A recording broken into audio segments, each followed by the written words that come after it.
All right, guys, so we're back on the Cabo today doing some engine work. We're actually going to reseal and check and pressure test the aftercooler on the 3208. So we're doing a little bit of work here. So we pulled the air filters off, we pulled the crankcase filter off, and we're getting after this aftercooler on both engines. I noticed that they the other one, the porch side, was leaking a little bit, which I can actually show you. So you can kind of see here the little bit of rust here, and it's got some calcium buildup. So I figured that that side was leaking, so that one needed to be done. We're basically just going through and doing a service, just making sure that everything's up to date. It's got 4,000 hours on the engines now, so I know it was done at 2. But I figure it's a good time to pull them apart, reseal them, especially because I saw that leak. All right, so if you're not familiar with the aftercooler, so what this actually does is raw water comes in through the salt through the ocean on the saltwater side, and it actually runs through similar to a radiator on your car, but it's cooling air that's going into the engine. So it's running the water around all the air particles before it goes through the engine, so it brings the temperature down on the air, helping give you some higher horsepower, a little bit more boost. So of course anything that touches salt water on a boat needs to get clean, needs to get serviced. So that's what I'm here doing today. I have my dad here helping me out, making sure that I do everything correctly. Not really.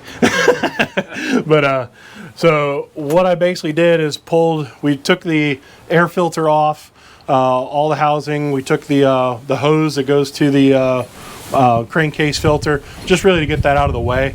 You can kind of see there's 4 bolts that hold this bracket in. There's 2 on this side, there's 2 on this side. This bracket is pretty much made to where the bolts on this side are solid, the ones on the other side are slotted, so I can just slide the aftercooler off. So once I take the hoses off on each side, I have everything loose now, so we should be able to just shimmy it off to the side. Should. I mean, it's always the famous last word. So we'll see how that works. So I didn't have to take any of the fuel rails off yet or anything else. So all I'm going to do is disconnect pipes now, and then we're going to try to slide at least the one on the port engine, slide this off. But this is one of those things, though, if you have not done this on your boat, it's something to definitely look at and check. At a minimum, look for drips. Just make sure there's no issues. That's basically what triggered this service, is I noticed that when we were cleaning, I saw a rust stain down there on the engine, and I noticed that this piece here is rusted and there's some calcium buildup. So I know at a minimum this is leaking. This needs to get resealed because I don't want that, especially on the engine. So definitely check this out. So I'm going to show you what this looks like when we pull it apart.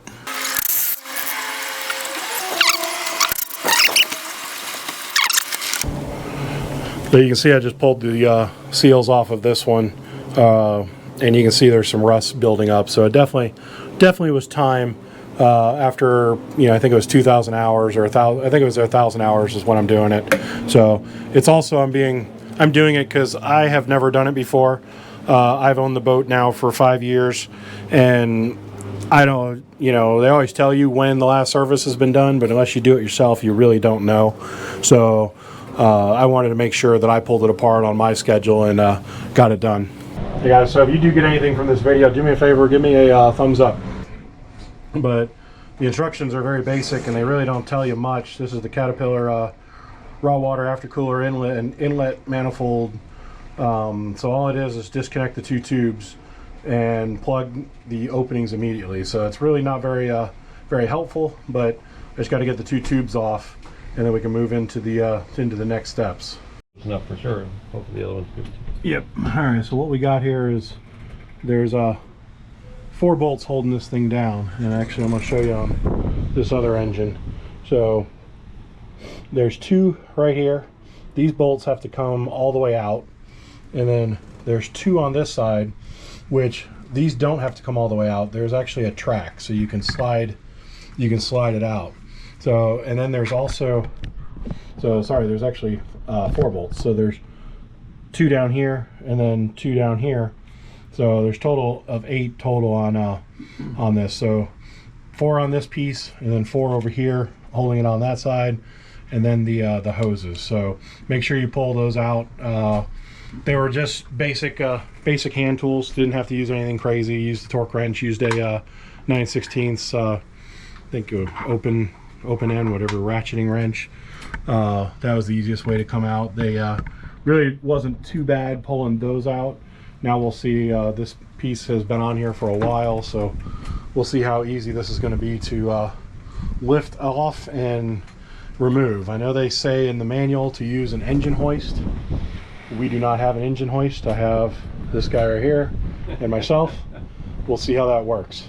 All right, after a little bit of fighting, we decided we're going to take the aftercooler apart while in place because it was just too heavy. We didn't have an engine hoist like the instructions said. So we are able to pull, you do have to pull the top inlet or the outlet hose out that goes into the freshwater aftercooler.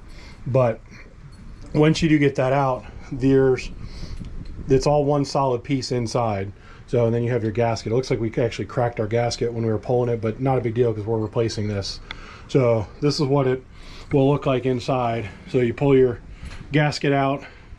These 3 were studded because you weren't able to get bolts because they covered it going into the intake for what do you call it, the turbo. So that's what it looks like. So we're going to pull this core out, make sure it's all clean, replace this, do any checks that we need to, and put it all back together after we get it all clean. So all right, so here's what we're looking at. We got the hose off on the top end. The hose actually just goes inside the aftercooler. There's just a rubber gasket, and then you can see there's a rubber gasket on the outside. And this is actually what's kicking our ass, is these collars. So this collar here goes right here, and same thing with one right here. So these 2 were on here. The top one came off pretty easily. The bottom one we've been wrenching on and prying on and can't get this off. But it doesn't really make much sense to us because all it is a gasket. So there's nothing else unless it's rusted in there. It's just a gasket holding it on. We can't break that seal, can't get it off, no matter how much we have been pulling and prying on it. So we have not found an easy way to do that yet. So if you happen to figure that out, drop us a comment, let us know what we're doing wrong, because we have another engine to do.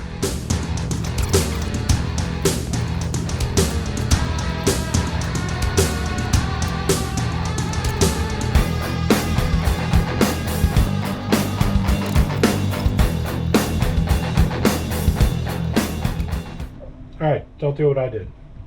So, got the aftercooler off, or the hose off. We had to use some force. You can kind of see in there that the part itself actually popped. So this is the aftercooler, and then you can see how it snapped off here. So it's actually still in the hose there. So this we were told was done 1,000 hours ago, was cleaned and went through, but obviously there's a lot of corrosion and gunk in there that was holding that collar on, so that's definitely a problem. So so that has just changed the what we're doing to this engine now. So no longer have to clean the aftercooler. Now we're gonna have to replace it and get probably new parts. So that's what we're looking at now. So just be careful when you pull this off, or especially if it hasn't been done. That's what that part looks like. This collar should slide up and down on this pipe, but obviously ours did not. Ours was stuck, and we basically just ripped off the part on the aftercooler. This is the raw water going into the aftercooler from the water pump. So water pump here into the inlet of the aftercooler, and was very corroded.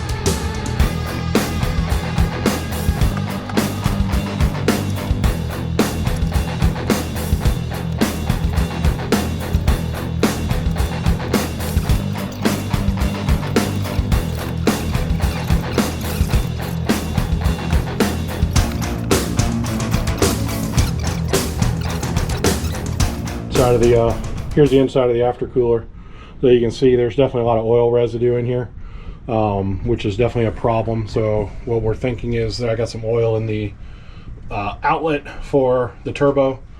So I think we have a bad seal in the turbo, which is throwing a bunch of oil into the aftercooler and basically trapping it in here and circulating it through the engine. So definitely was time to do the service, and we actually broke the aftercooler core, which I'm not very happy about that, but you know, it is what it is.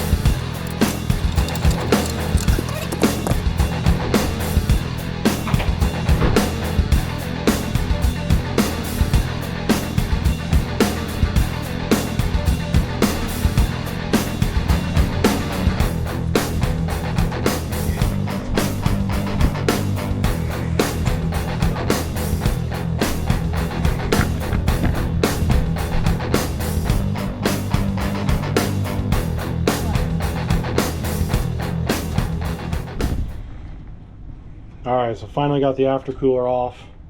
We covering up the holes. This is going to be it for today. So this will probably be our stopping point. We're going to take the parts out, clean them, go through them, make sure, see what all we need. I know I've got some gaskets. Debating on pulling the turbo. I think because of all the residual oil, I feel like the turbo is going to be our problem. If you guys, anyone's out there a nice gearhead, let me know what you guys think. While I'm here, yeah, there's not much play in the fans. There's really maybe a millimeter, maybe 2 of play, so that's still pretty good, but we still might have it rebuilt just for shits and giggles. So then we're gonna clean everything up. This looks very nasty. I feel like I was told that the engine was gone through, but that's why it's always good to do it yourself. I don't think this has been cleaned or touched in probably 4,000 hours. So I feel like all this this is still all original. All this stuff is I don't think anything's been really touched. So I'm glad that this is actually getting done now. So hey guys, if you got anything from the video, do me a favor, hit that like button. If you want to see part 2, click on the video on your screen, and we'll see you on the next one.